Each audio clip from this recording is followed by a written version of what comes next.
Have you ever met someone who seemed to have all their answers figured out, yet they lived their life as a series of endless rehearsals?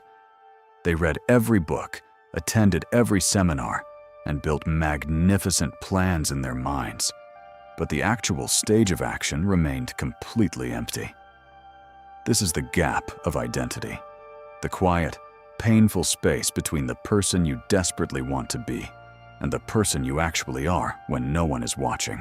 It is a conflict that cannot be resolved with more planning or more discipline, because it is fought at the level of who you believe you are. The illusion of potential is one of the most comfortable traps in the world. When you think about your goals, your brain releases dopamine as if you had already achieved them. You feel a sense of pride in your ambition. But that feeling is cheap. It requires zero risk, zero exposure, and zero effort. It allows you to maintain the perfect image of a successful future self, while your present self continues to run on the exact same tracks of habit.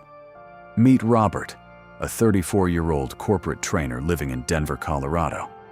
Robert is highly respected at his firm, earns a steady income, and has a reputation for being exceptionally organized. In his personal life, Robert has wanted to write a book on professional development for 5 years. He has folders filled with research, outlines for 12 chapters, and a collection of expensive journals where he drafts his ideas.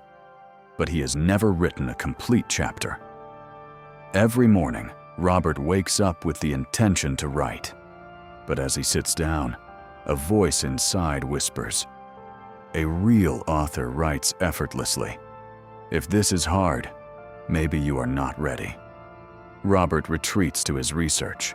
He tells himself he is preparing, but he is actually avoiding the terrifying reality of putting his true identity on trial. Robert's mistake was trying to write as a finished author, rather than accepting the messy, difficult, and awkward process of becoming one. The sociologist James Clear, who revolutionized how we think about behavior change, argues that true habits are not built on what you want to achieve, but on who you believe you are. Every action you take is a vote for the type of person you wish to become.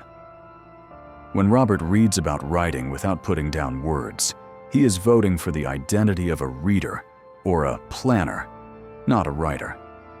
To change his trajectory, Robert did not need more hours or a better desk. He needed to change his voting record. The cost of this identity gap is a quiet, eroding sense of self-betrayal. Every time you plan to act and fail to do so, your subconscious registers a simple truth: I cannot trust myself. Over time, this lack of internal trust becomes your default identity. You begin to see yourself as someone who has great ideas but never follows through. And once that identity is cemented, no amount of strategy or tools can save you. The separation between planning and execution is where most ambitious men lose their way.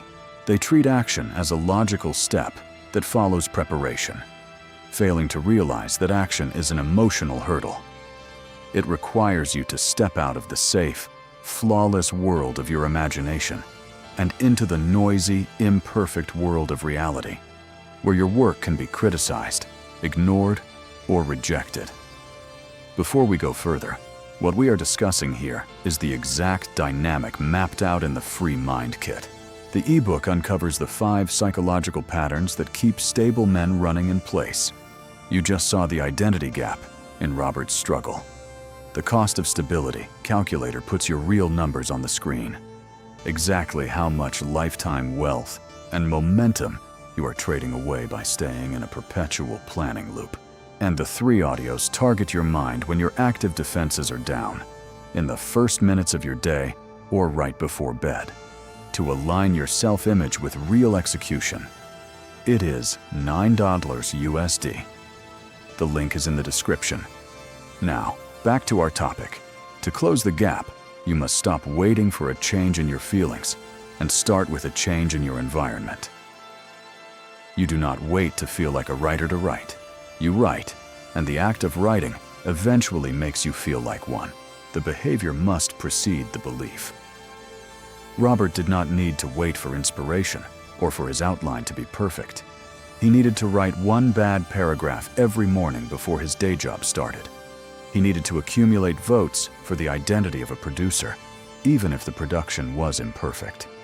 The only way to become the person you want to be is to act like them when it is hardest. Comment the word "align" if you have felt this gap between your ambition and your daily reality. Naming the conflict is the first step toward resolving it. If this analysis hit home, the Free Mind Kit will give you the precise diagnostic tools to close your identity gap and start moving. Link in the description. Subscribe to the channel. Every week, we break down another silent block.